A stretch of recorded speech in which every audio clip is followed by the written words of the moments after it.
welcome to A Queen's Table, hosted by your girl, Mz Lyrik.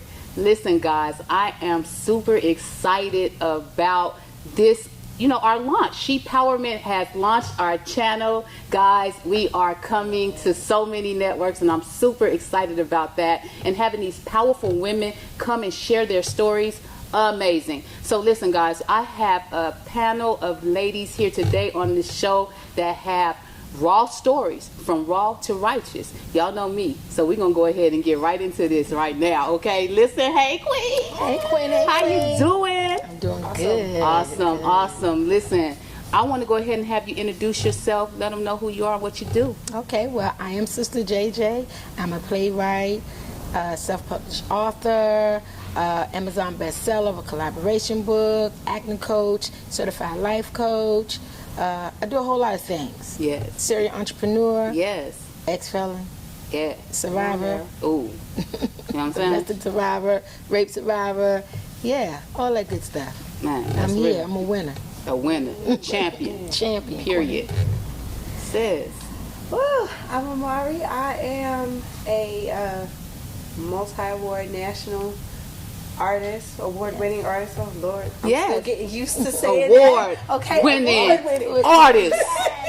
Yes. I'm a mom. I'm a wife. I'm a minister. I'm a youth advocate. I'm an entrepreneur.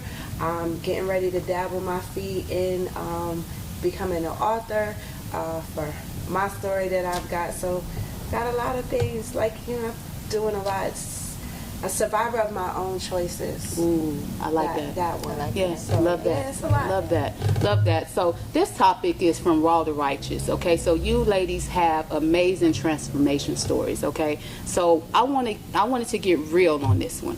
Can we get real? Let's get real. Let's get real. Let's do it. So what we want to talk about, because it's so many, and I really focus on young women, right? I just really want to give them a platform to know, like, hey, you can make some mistakes, but you can change your life, right? That part. So let's just get into it, sis. Like, listen, you said something about ex-felon. First of all, you look like you ain't been in no jail.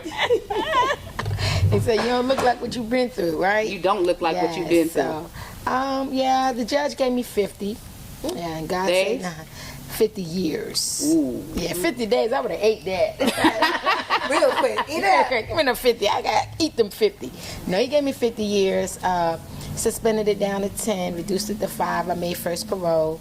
That wasn't enough, though. I kept getting in trouble. I think I went back to jail maybe like 2 more times. And so it wasn't until I had an encounter with another fellow dupe person. Hey. And the kids were involved. Yeah. And at that moment, that was the first time I think I really paid attention to the Holy Spirit. I'm not going to say that I heard the Holy Spirit, but I paid attention. And because of my love for children, I heard him say that if you don't get it together, then the death of these children, the blood of these children's death will be on your hand. Yeah. And that's what really made me say, okay, I got to stop what I'm doing. Yeah. All this entrepreneurship the wrong way. Yeah, absolutely. This game banging and all that stuff. I got to chill out with all of that. And so that's when I started. I made the decision to come to Christ. I heard my friends say, I got to go to church, get a word, go to church, get a word. I was raised up in a Muslim household. So I had a militant type of personality, per se. And I really didn't have real respect for Christians because of how I was raised. Yeah. Christians was weak, turn the other cheek, all this stuff. Yeah. Like, man, I ain't turning the other cheek. Right. But I Absolutely was not. such in a place that I needed something more than what I had. And so I went to the very church that I pretty much tore up. I had everybody in the church scared of me. Liz, you got a little Paul in you, huh? I told them, you better back up off me. Don't put that oil on my head. You don't mess up a woman's hair. You putting oil on my hair. You talking all that Holy Ghost. I don't know nothing about all that stuff, Right. And, so when was it that, because I heard you saying that, you heard, but not heard the Holy Spirit, but I also understand that because, like I said, what happened to me was music, God started coming into my gangster music, and it was very gangster, and I didn't understand what God was doing. Right? So, like that voice, like what was it that was like, you know what? this is real. Right.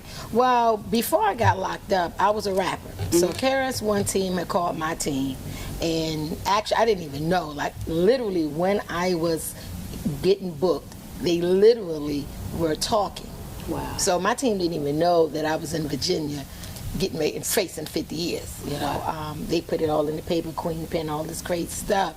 So it was an embarrassment to my family because the town that I got locked up in, my mom and them are kind of influential in the town. You know, people know us. So I came from Baltimore, coming to Virginia. You know, you make a little bit more money there. You know, doing my thing. And so when I got locked up, and I don't know, I was just sitting in my cell. You know, and I never forget. In fact, I went to her church. This preacher came in, and you know, they come in, want to talk to the people. I'm like, lady, back up off, man, I ain't with that. So I'm in my cell, and I heard something talk to me. Yeah. And I'm like, who in here? Who in here? You know. Who in here? But I could hear. Yeah. And I was like, no, I'm tripping. Yeah. You know, so.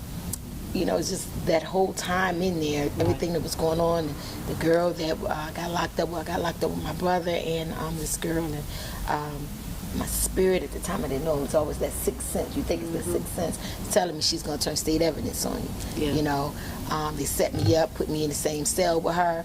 I literally was putting her head in the toilet, and I could feel and I knew that I was going to be okay, but everything was telling me, they're setting you up, don't do this. But I'm like, nah, bump that. I don't know who talking to me, but I'm about to drain you. I'm about to drown you. You know, just females trying to try me. Yeah. Like the Holy Spirit was with me. I didn't know it. Yeah. You know, telling me what to do, Yeah. who to trust. Yeah. You know, things of that nature. So I just put that as my sixth sense. Yeah. So that's what I mean when I say the Holy Spirit was talking to me, but I wasn't listening to him in retrospect of knowing it was his voice. Right. Just thought it was my sixth sense speaking to me. And I always will thank Kirk Franklin for Silver and Gold. Yeah. I'd rather have Jesus. And Silver. And that song will play every day on the radio. Yeah. I'm getting teary-eyed because I see myself in that jail. And I'm Lionel Richard.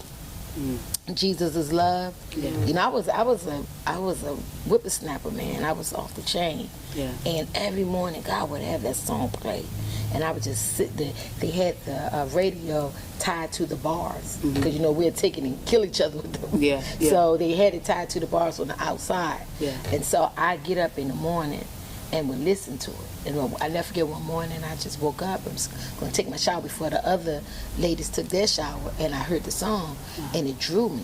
Yeah. You know, and after I took my I love shower, I came back and I would listen to it every morning. Those two songs God would have play. He would have Lionel Richard play, then they'd come in, they talk, do what they do, and then he'll come back and he had Kirk Franklin. Oh, yeah. He'll have that play later on in the evening, right?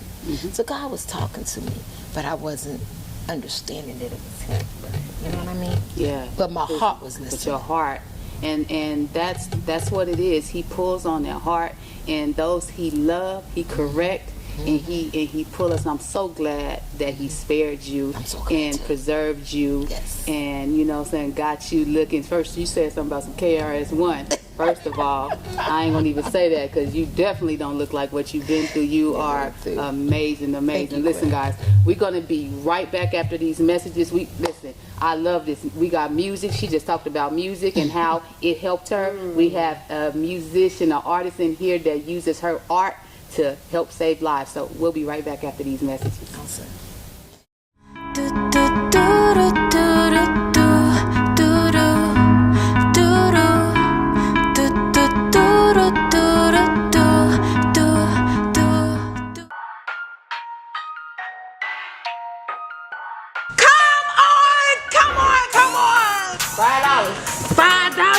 Trying to say they can mentor, they can do this, they can do that, but in reality, it's only a talk. They have not. You gonna buy a pair of shoes for $5? Everything, she got everything. She good, she got everything you want. And we coming with that quality, baby. Yeah. Shoes, hat, purses, everything. Ain't got the money right now, she got funding, man. Get your business right with me, she got everything.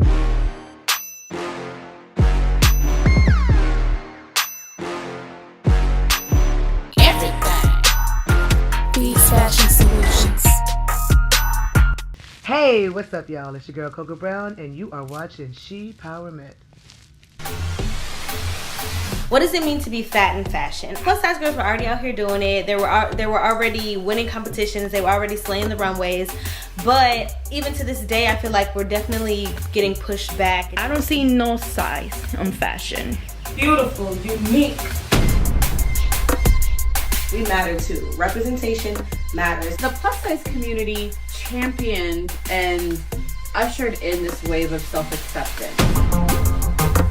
I have to be honest with you and say that fat women have been damning to other fat women, because we see women who look like us, who are our size, who are out there trying to encourage and empower. And if you look under those comments, you'll always see other fat women saying, oh, she don't look good.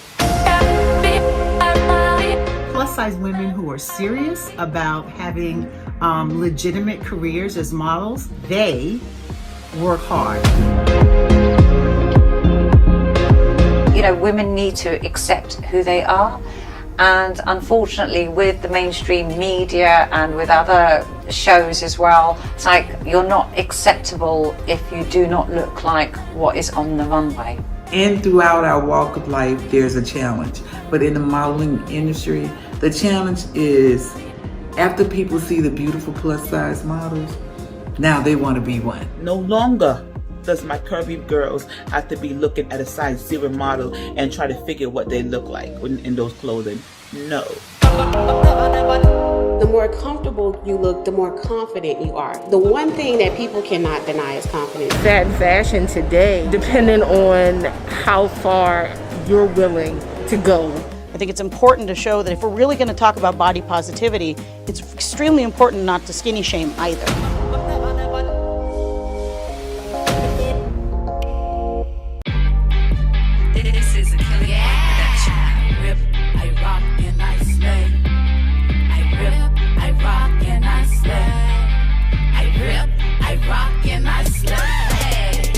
My name is Lyrik and I'm about that business. I'm walking in my purpose, my destiny I'm living. Got these devils and these demons mad at me, they did it, cause they thought they was gonna stop this. Hey guys, this is your favorite doc, Dr. Cheyenne Bryant. I am here at the Pretty Girl Experience Conference. Let me tell y'all, Dr. T came to cook and serve. She came to deliver and heal, and it was one spectacular, amazing, life-changing event. She not only provided these women with tools that can help them with where they are, but also help them get to where they want to be.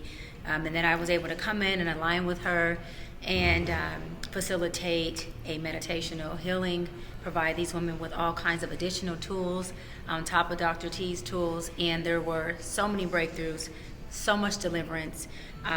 There was so much going on as far as just people shifting out of their pain, out of their wilderness into the promised land, women just coming into a place of unfamiliarity, saying, I've never experienced this, I've never healed like this. There was so much crying and sobbing. You can hear the pain, you can hear the trauma, you can feel it come up and out of them and externalize.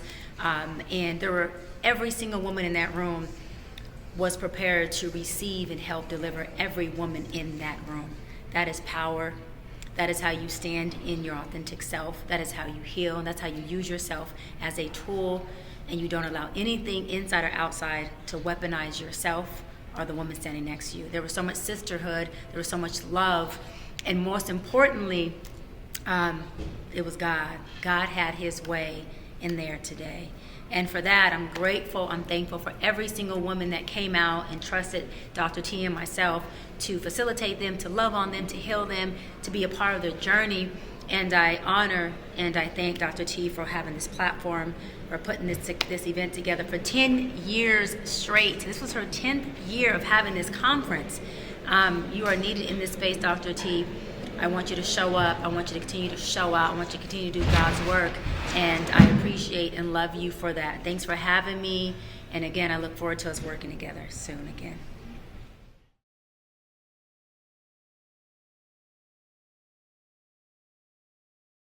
We are back at the Queen's table. I am here with some amazing queens. Listen, Sista Jayjay in this story of strength, but one of the things that I love is music. And this, we're talking about mental health and music, and I love putting those things together because music is what really helped you change and gave you what you needed while you were in prison, and God allowed you to have something pierce into your heart and change you. So that's why music is so important. So I'm gonna go ahead and get into my next guest, AMARI GRACE. Listen. You heard that? Listen. That's why it's so important for you to do what you do. Why do you make your music like that? It was God, really. I mean, I've always wanted to be an artist since I was like, this big. And I remember my dad telling me, you don't want to really be a singer because you don't put the work in. And I thought I was putting work in. Yeah. But I realized later in life why, where it comes from. When I was making some of the same choices, and I like to say I'm a survivor of my choices. I love that. Because it wasn't like some of the kids I mentor, they are survivors of their environment. Right. Choices that they had nothing to do with. Yeah. I made all those choices. Yeah. Everything I did, I put myself in it because I wanted to be hard. Yeah. And I really think if I really boil it down, it really was to prove that, hey, just because I'm high yellow, I'm still black. You know what I mean? Don't forget about me. I'm black, so I had to be harder than everybody else and portray. So I made all these decisions, and then I was left with hurt, regret, pain, animosity, all these things, and I didn't know how to get it out besides being hard-headed, right? Being hard-headed. Put myself in some more choices.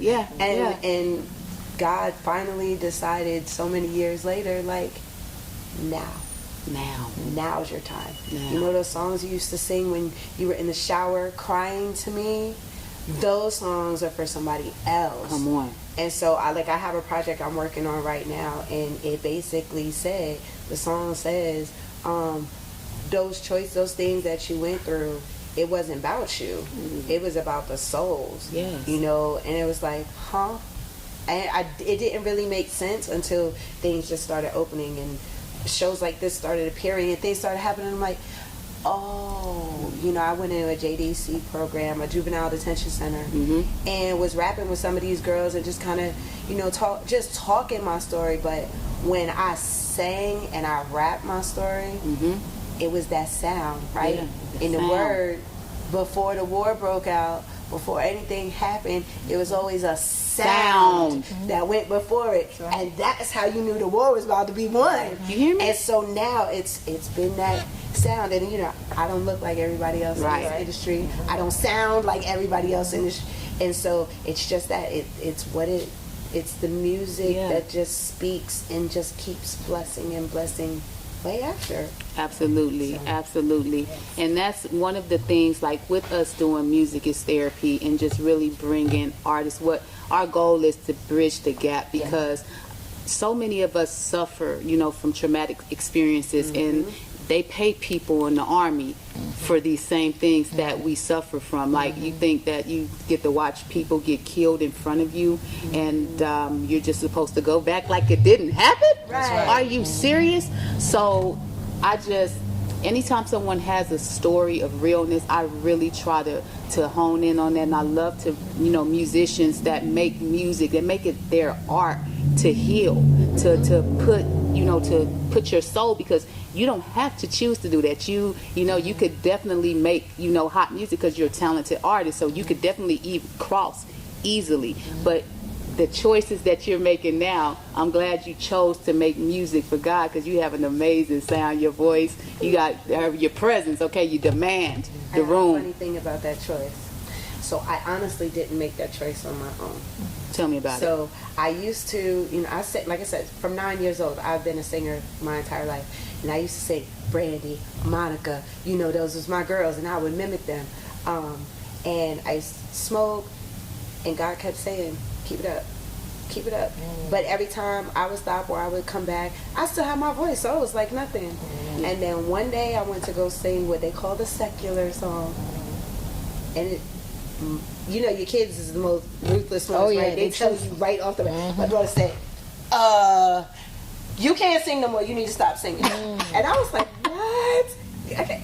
But then I realized, like, if I went up there and I sang CeCe Winans or I sang Mary Mary or somebody like that, heaven opened, you know, but I could not sing a secular song. So that happened probably about 4 or 5 years ago, and I was like, oh, okay, so this is what time it is. Now I know for sure this is all you and none of me. None of me. That's how we got here. That's amazing. Listen, y'all, we definitely have to bring you guys back one-on-one.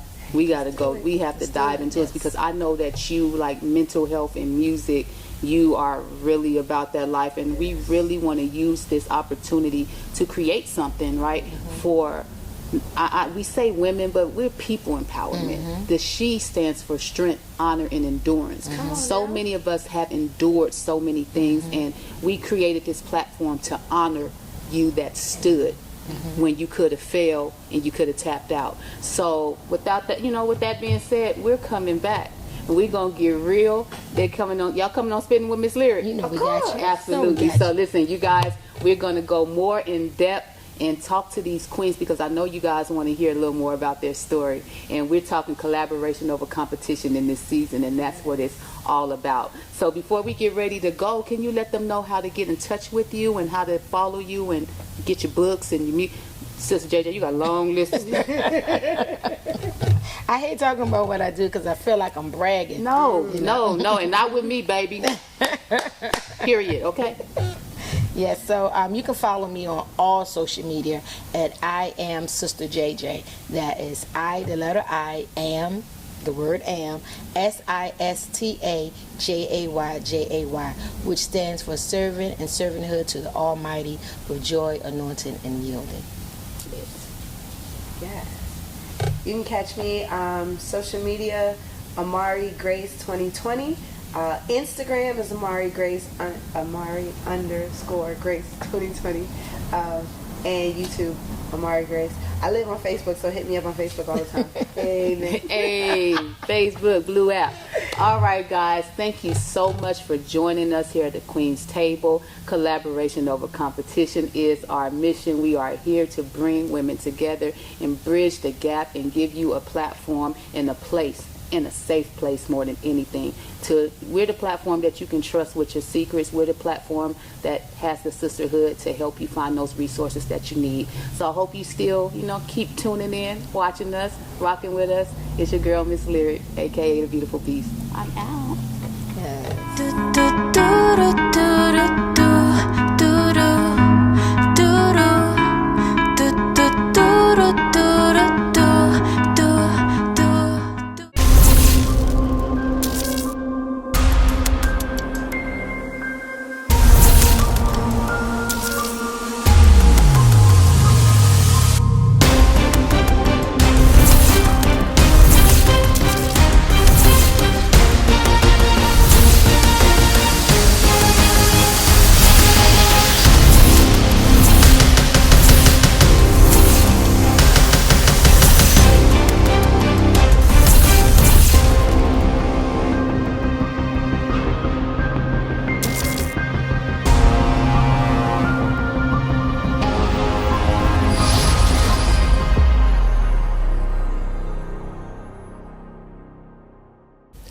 Welcome to Queen's Table. I'm your host, Keisha Jones-Pate, and we're here with our two beautiful and lovely guests that are here to talk about beauty and wellness. How are you doing, ladies? Good. Absolutely wonderful. Awesome. Well, ladies, we're just going to talk like girlfriends. Is that okay? Yes. Awesome. So you ladies are seasoned in what you do. You do amazing work. There's a lot of talk about you. That's why we had to have you here today, right? Thank you. So we're going to start with you today, Queen. Let us know who you are and tell us a little bit about you.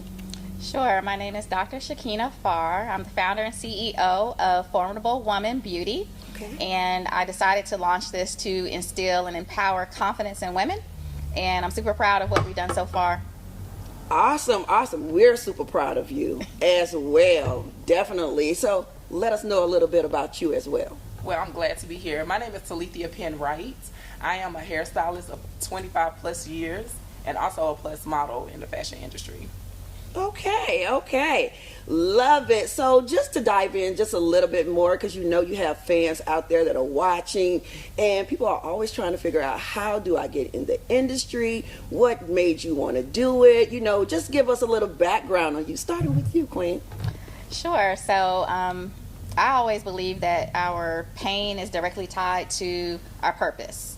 And so for me, dealing with a lack of confidence in my younger years and really trying to build myself up, I knew that eventually I was going to do something in the confidence industry. I just didn't know how. So this whole makeup thing kind of came full circle. I started out doing makeup for weddings, and I was a MAC artist at one point. But my background has always been education, and so I said, if I can fuse the two, marry those, and really use them, leverage them to empower women to be confident, well, then I can help more women show up differently. Because a lot of times we look good on paper, but we don't accept the greatness that comes with all the work and the competence that we've built over the years. And so we don't show up as such. Awesome, yes. And we so need women like you, right? That personally has a story, you know, a background. You've been through it. So you just didn't show up beautiful from the beginning. Although, you know, it's hard to believe you didn't come that way, right? But there's some background to it. And so not only have you created this platform and business to help and inspire others, but it sounds like you're taking a journey with these ladies too, right? Absolutely. Yeah. A lot of times I'll share, and I'm sure you have similar stories where, you know, people think they see you, you're perfect, everything's going well with you. I'm sure you haven't been through anything. And I'm like, no. I've been through a lot, overcome a lot. And the person you see, that was a process. I had to do my work. But now I want to show you how you can do your work also. We know that the outside is what people see when they think beauty, they think wellness, right?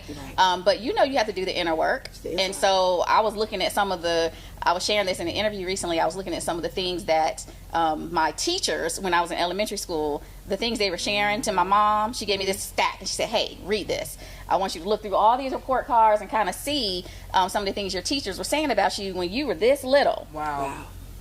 You're shy.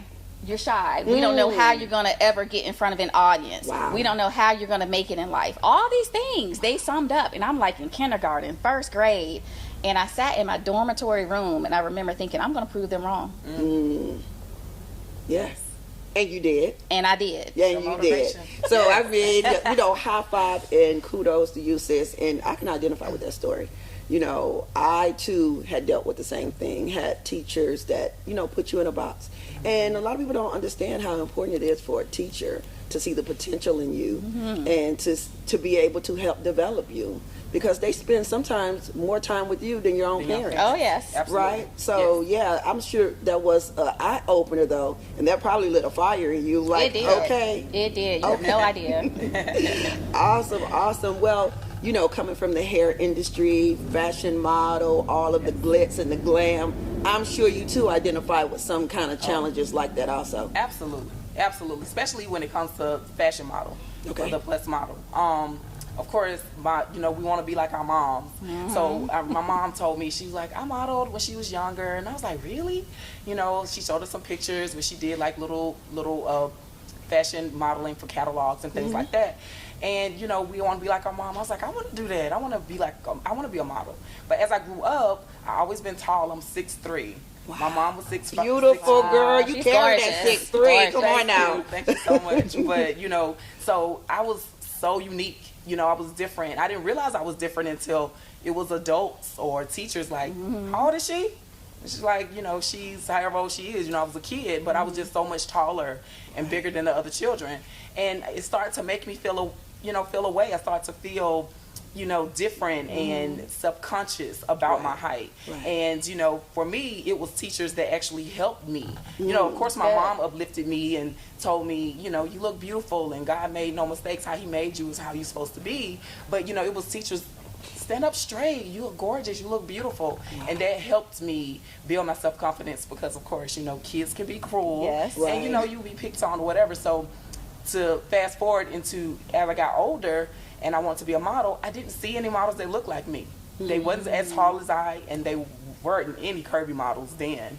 And so as I went on, I noticed I was actually discovered by a young lady that was like, you ever heard of full-figured modeling? That's what it was called then. So I'm telling my age, but I was like, no, I never heard of that. And she told me that, yeah, it's a big upcoming thing. People that's plus or full-figured, they want to be beautiful and they want clothes as well. This is and true. so it's an industry that's growing, and you should get into it. Wow. And I did. I followed her advice, and I went to a school called John Casablanca. Okay, and familiar I went with there. them. Yeah, I went there, and it just really helped me build my confidence and share that just because I'm not the typical beauty or what society says beautiful, like being thin or a particular height, that you can still have something to show and you can still share your beauty. And that really helped me build my confidence. Wow. And being just a tall, confident plus woman. And so that's really how I got into the industry, and that too just helped me. And just me being me was inspiring to other women that was plus or tall or short or just different, unique. This wasn't like the society say that's beautiful, the typical beauty. You gave them courage. And so that just really just built my confidence, and also it gave me the thing to just really want to help other women. Like, you can be beautiful how you are. Just find your niche. Yes, it's getting good, y'all. It's getting good. So look, we're going to go to a commercial. We'll be right back. Ladies, you're going to be here with me? Yes. You better, because this stuff is good. Don't go nowhere, y'all. We'll be back.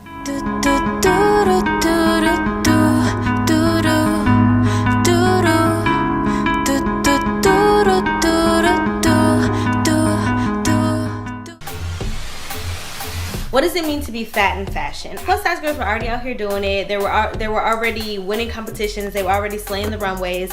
But even to this day, I feel like we're definitely getting pushed back. I don't see no size on fashion. Beautiful, unique. We matter too. Representation matters. The plus size community championed and ushered in this wave of self-acceptance. I have to be honest with you and say that fat women have been damning to other fat women, because we see women who look like us, who are our size, who are out there trying to encourage and empower. And if you look under those comments, you'll always see other fat women saying, oh, she don't look good. Plus size women who are serious about having legitimate careers as models, they work hard. Women need to accept who they are, and unfortunately with the mainstream media and with other shows as well, it's like you're not acceptable if you do not look like what is on the runway. And throughout our walk of life, there's a challenge. But in the modeling industry, the challenge is after people see the beautiful plus size models, now they want to be one. No longer does my curvy girls have to be looking at a size 0 model and try to figure what they look like in those clothing. No. The more comfortable you look, the more confident you are. The one thing that people cannot deny is confidence. Fat fashion today, depending on how far you're willing to go. I think it's important to show that if we're really going to talk about body positivity, it's extremely important not to skinny shame either.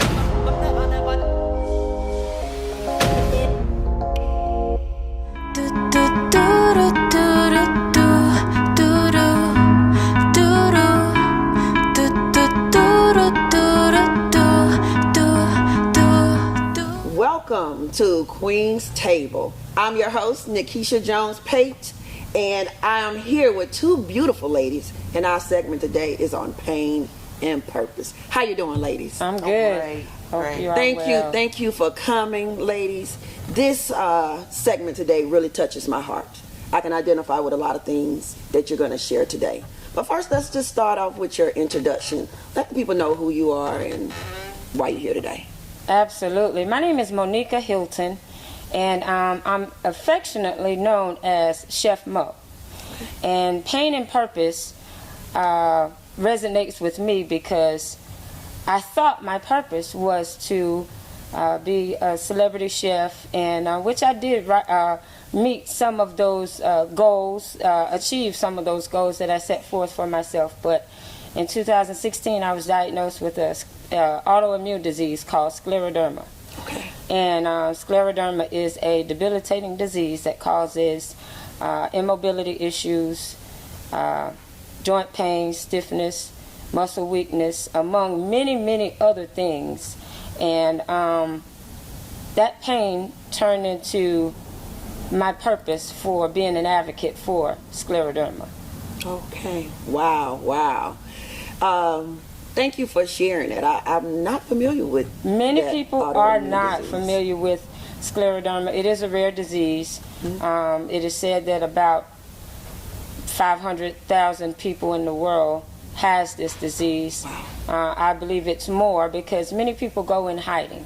Mm-hmm. Along with the pain comes a change in your self-confidence, because your whole, everything about you changes. If you were to see a picture of me just 6 years ago, you'd be like, is that you? Like, it changed so much about my facial structure, my skin tightening. I heard some ladies earlier talking about their night routines with creams and stuff like that. Well, I have a built-in overproduction of collagen because of this disease, and it causes a lot of pain and discomfort. Wow. Well, thank you for sharing that, and just the education of it is what's needed and necessary within itself. But to see you sitting here today, champion that, thank you so much for sharing that. And feel free, jump right on in, let us know who you are and what you got, what your pain and the purpose. Yeah, I'm Princess Millens, and I'm an author, I'm a speaker, I'm a Christian grief coach. Okay. And my pain to purpose story is that I am an overcomer and a survivor of grief. I've dealt with grief a lot in my life, but the biggest thing is my mother passed away when I was in my early 30s, and I had to kind of raise my children without her and kind of really go through life without her. But also 4 years ago, my son passed away. He was 20 years old. He was very young. Wow. The thing that brings me joy is that he died in his sleep. So he passed away peacefully. Yes. That's what the autopsy showed and everything. But I began a journey of seeing how I can push past that grief so that I can live again. Because a lot of things come with grief, and we try to do it ourselves. Yes. We show a smile, we continue to go to work, but my pain to purpose is working in my purpose, in my God-given gift. I do have a foundation and a company called Blessed and Beautiful International, and that's why I help women, just like I was myself, that struggle with grief and burnout, to get over that hump, to get their joy back, get their productivity back, so that they can live their God-given purpose as well. Awesome. You are an amazing person sitting here. Our stories mirror so much. My mother passed in 2009 from colon cancer, and my younger brother, my only brother, passed 2 years before her at the age of 19. And so I identify so much with your story. As a matter of fact, I started an organization in tribute to her. And one of the things that stood out to me was attaching myself to people that were grieving. Those are the people that God first initially had me to connect with, ordainedly, divinely, I would say, that I would meet people that were in that grieving process. So, I want to ask you, moving forward, because I know that this is your story, you're championing this, you're talking, you're doing speaking engagements, you're doing interviews and different things like that. When you're talking to individuals that are also dealing with the autoimmune, because like lupus and other diseases out there like this as well, take a toll on people with their self-confidence and, self-esteem and different things like that. How do you speak to those individuals and encourage them or help them get through this part of their life? That's a great question. Before I was diagnosed, I was super confident, like, you know, I was curvy. I was about 252 pounds. Oh. And I wanted to lose just a little bit of weight, just a little bit. But I think that's when scleroderma was triggered, and it attached itself to me having after I had the gastric sleeve surgery. And there are many people that I come in contact with scleroderma that say that they had some type of major surgery prior to their diagnosis as well. Okay. And once I got down to about having lost about 60 pounds, it just kept going. And I lost a total of 123 pounds. And from that, I was weak, fatigued, and everything. And where I used to take a lot of pictures and videos of just everything I did, I kind of went into this shell, and because I began to look different. And I didn't want people to see me that way. And so I stopped taking pictures, and I stopped posting, and didn't really talk about my journey until going to sleep one day. I was thinking, or maybe I was reciting in my prayer, God, why me? But the first thing I said when I woke up that next day was, God, why not me? Why can't I be the person that's talking to people about this situation? You know, because a lot of times people go in hiding. They don't want people to see them like that. Right. They don't want people to see them so weak and at their worst. So I began to, you know, put myself back out there and talk about my journey. And I've been told that I've helped so many people with just coping and dealing with. I'm sure you have. You know, it's so easy to say, oh, I'm tired. And then the next person beside you say, me too. But we get offended because we're like, you ain't this kind of tired. You know, the fatigue is way different. You're not this kind of tired. And I can resonate with the two of you as well, because I lost my mom in 2020. But it wasn't due to a sudden health thing or whatever. She was murdered. And so along with having to cope with, you know, the changes in my physical and health situation, I had to, you know, the grief part, I had to, you know, just surpass that, because I'm like, you know, you got to pick yourself up and keep it moving with that and with your situation. Yes. So definitely telling my story, as you said, doing interviews, and I'm also writing a book about my journey with scleroderma. Okay, that's what I was looking for. Oh, yeah. That's what I was looking for. Definitely, you got to put that stuff on pages, and you know, so people can just read and dive into it and spend a little time with it, and you know, it's a process. Oh yeah, it's a process, definitely. I know that you also spoke about being a Christian counselor as well, with the grieving and different things like that. That's and awesome. So how is it that you help support those that you are speaking to in the grieving process? How are you dealing with that? How are you attacking that? Is there a particular process or structure that you have? Is it a course or anything like that? What is it that you're doing? Yes, I have coaching. I do have courses, and I'm beginning to build a community as well, because we have to be in a place that we understand that we're not out here by ourselves. Right. So when we all connect, and you might be grieving one thing, you grieving another thing, but we're all grieving. And this is something that when we grew up, right, we didn't talk about grief. It wasn't on the kitchen table, right? Right. When somebody passed away or something that we were dealing with, we were just, you know, pushed off into the corner. You'll get over it. You know, the funeral is over. Everything. Move on with life, right? But we were never taught. We were never taught how to just kind of move forward. So through the research, through my training, through my pain, through my endurance, through my testimony, my story, I began to build what I needed for the courses and the coaching to be able to teach other women as well.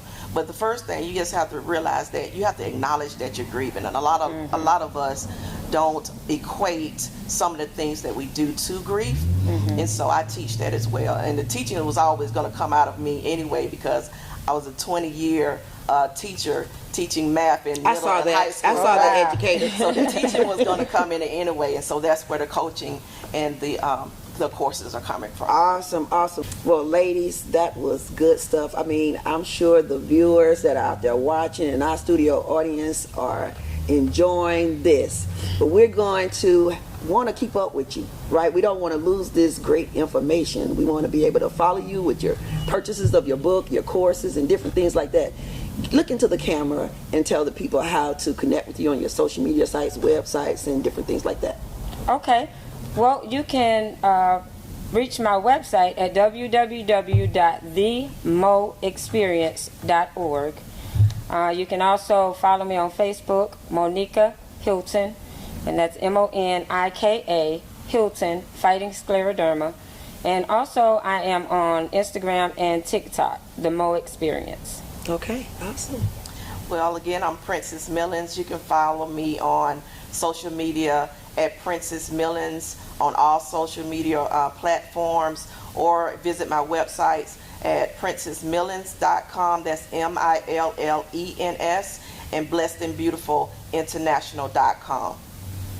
Awesome. Again, ladies, thank you so much for coming and sitting down with us today. I've learned so much. You've given so much to me. This was a special time for both of you to me. So thank you again so much. We're going to go to a quick break, and we'll see you right back after this with our next guest that's sure to knock your socks off.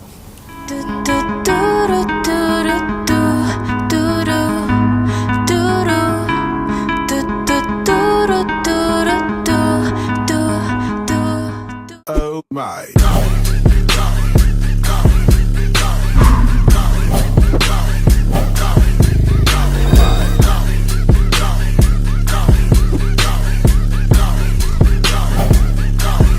Oh my.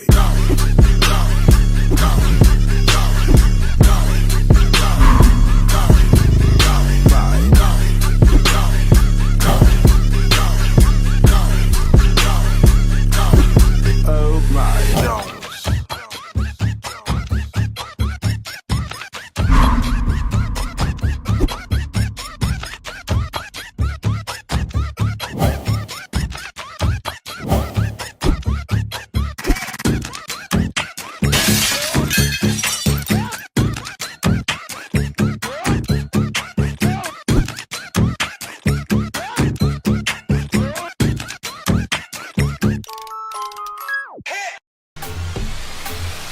What does it mean to be fat in fashion? Plus size girls were already out here doing it. They were already winning competitions. They were already slaying the runways. But even to this day, I feel like we're definitely getting pushed back. I don't see no size on fashion. Beautiful, unique. We matter too. Representation matters. The plus size community championed and ushered in this wave of self-acceptance.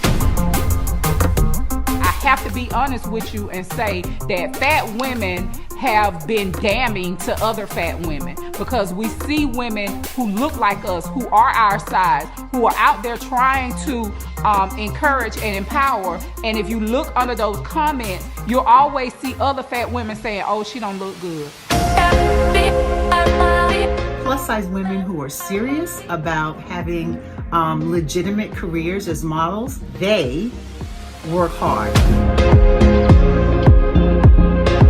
You know, women need to accept who they are, and unfortunately with the mainstream media and with other shows as well, it's like you're not acceptable if you do not look like what is on the runway.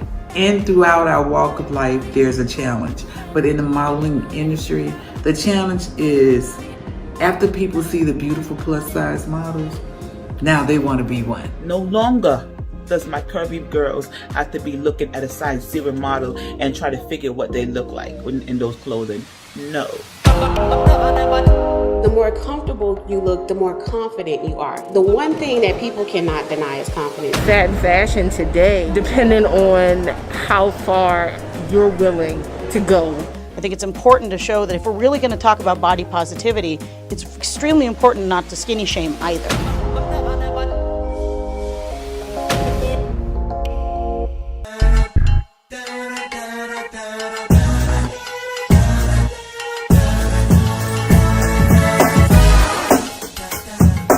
What up, though? It's your girl, Mz Lyrik, aka the Beautiful Beast, and I'm excited because they are putting your girl on TV. You will be seeing this face everywhere, okay? All over your TV screens. And I'm looking for people just like you to interview. So if you are a business owner, an artist, somebody that's making a difference in the community, you need to holler at me because I am the people's plug. So holla at your girl, Spittin with Mz Lyrik. Let's go.